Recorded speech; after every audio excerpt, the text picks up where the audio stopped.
name is Vanessa Nolley. I live in Newton County in Georgia. And one of the things that got me started per se as far as environmental issues, and I can say go back to my childhood. My dad was a farmer and a hunter and a gatherer. And he actually was born and raised in Newton County. So he had a farm not too far from here. My granddad and my uncles and my dad, they all farmed, they all hunted, they fished. And so growing up, that was my reality. That's what we did. We did, farming, we did harvesting, we slaughtered pigs and cows, and we milked cows, and I had to run after cows, and I think I have eaten everything that walked and crawled in the woods: deer, rabbits, squirrels, possums, raccoons, fish, you name it. That's what we lived off the land, and that's what I knew. So that's how I fell in love with just nature. And I just knew that one thing that I can say is that it's not infinite. If we don't take care of what we do, that it will run out, and then we have to have it for our future generations. Because I have 2 grandsons, and I would love for them to still see and experience the things that I have experienced. Sure. Like basically when I go to the store, because I'm transitioning from vegetarian to vegan, so one of the things I look for is, one thing is very limited selections in a lot of the stores.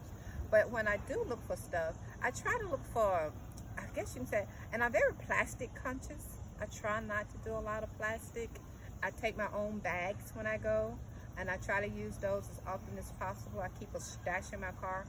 So I try to be more conscious with that because I also garden myself.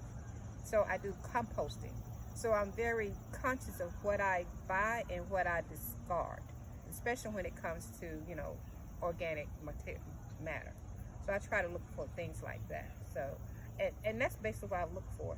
It's just very hard to do that on a daily basis, but I do try to make an effort. I think one of the things we need to know on a daily basis is we need to start young, because a lot of young people even today, and I try with my grandkids because they're only 8 and 2, is to expose them to the natural world, expose them to what they can and cannot do as far as growing food, eating healthier, the choices they make when it comes to materials, plastics and stuff. We have to start young. And I think once we know that, and we know that the harm it does to our planet, it makes it easier. So I think if you start young and then they transition on to adulthood, they would teach, because each one needs to teach one. So I think if you start and then everybody get more aware of the things they need to do in order to sustain this planet, because like you said, we really don't have a plan B. And our natural resources, they're wonderful, but they can and they will run out, and we just don't need that to happen.